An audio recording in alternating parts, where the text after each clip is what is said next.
रवि, तू मुझे मेले में लेके जाएगा? बहुत प्यार करता है ना मुझसे। मेरी तरफ देख, मैं पहनी हूँ घाघर चोली, गाँव की गोरी।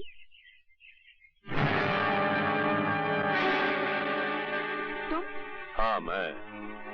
अरे मैं तुझे मेले में ले जाऊंगा, और उससे पहले मैं तेरी जवानी का मेला देखूंगा। मेरे पास नहीं आना, वरना तेरी छुट्टी कर दूंगी। अच्छा? मैं सिर्फ रवि की हूँ। रवि! रवि!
तुम्हारा कहना है कि तुमने खुद मुलजिम रवि यादव को पार्वती देवी के साथ बलात्कार करते हुए देखा?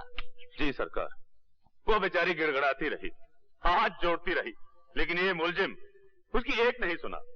अरे सरकार, हमसे तो ये जुल्म देखा नहीं गया, हमने अपनी आंख बंद कर ली, और जब आंख खोल के देखा तो ये अपना काम खत्म करके जा चुका था। नहीं जज साहब, ये सरासर झूठ बोल रहा है। और पार्वती देवी वहां मरी पड़ी थी। तुमने पार्वती देवी को बचाने की कोशिश क्यों नहीं की? अरे साहब, आप इसको नहीं जानते। अगर हम उसे बचाने की कोशिश करते तो उसकी लाश के बगल में आप हमारी लाश भी पाते। Your witness? No questions. आप मुलजिम के बचाव के वकील हैं और आप गवाह से कोई सवाल नहीं करना चाहते, जिसका बयान मुलजिम को फांसी के तख्ते तक ले जा सकता है। मुलजिम को अपने वकील से झूठ नहीं बोलना चाहिए योर ऑनर। इस मुलजिम ने मुझसे कहा था कि इसने बलात्कार नहीं किया, मगर अब ये मोजिज़ गवाह ये बयान दे रहा है कि इसने खुद अपने आंखों से बलात्कार होते हुए देखा। तो इस गवाह से मैं क्या सवाल करूं?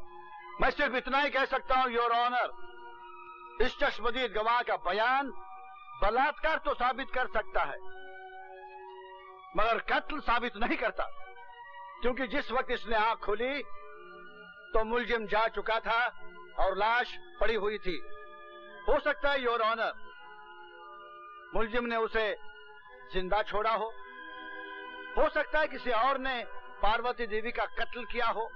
इसलिए अदालत ने अगर इसे फांसी की सजा दी तो वो सरासर अन्याय हो जाएगा योर ऑनर। That's all. ये अपने कैसा वकील खड़ा किया रवि के लिए, जो खुद अपनी क्लाइंट के खिलाफ बोल रहा है। ऐसी बातें अदालत में नहीं की जाती। मगर वो तो घर चलकर बात कर लेना। सरकार कत्ल का जुर्म पूरी तरह साबित नहीं कर पाई, इसलिए ये अदालत इसे कत्ल की पूरी सजा नहीं दे सकती। लिहाजा ये अदालत इसे 12 साल कैद बामुशक्कत की सजा देती है।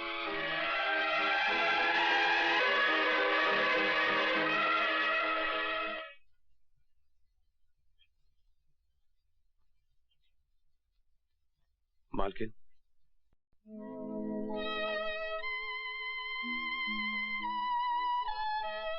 मेरी तो कुछ समझ में नहीं आ रहा है कि ये सब क्या हो गया है।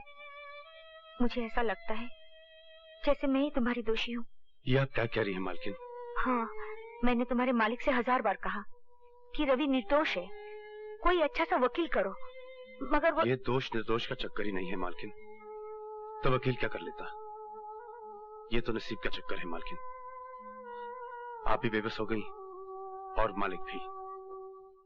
आप तो चाहती थी कि मैं पढ़ लिखकर अच्छा आदमी बनूं, मगर नहीं। बनता भी कैसे? ये जेल जो लिखी थी नसीब में, ये धारीदार कपड़े जो लिखे थे। पर अब बिल्कुल चिंता मत करना मालकिन, ये सजा तो मैं काट ही लूंगा। मुझे चिंता है तो सिर्फ रोहन की। वो वहां बिल्कुल अकेला रह गया ना मालकिन।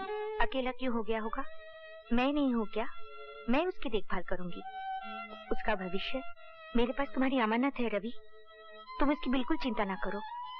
अगली बार जब मैं तुमसे मिलने आऊंगी तो उसका पक्का बंदोबस्त करके आऊंगी। अगर ऐसा हो गया ना मालकिन, तो मुझे जिंदगी से कोई शिकायत नहीं रहेगी, क्योंकि आज तक मैंने जिंदगी से अपने लिए कुछ मांगा ही नहीं। जो कुछ मांगा रोहन के लिए मांगा, और जो कुछ मांगूंगा रोहन के लिए मांगूंगा।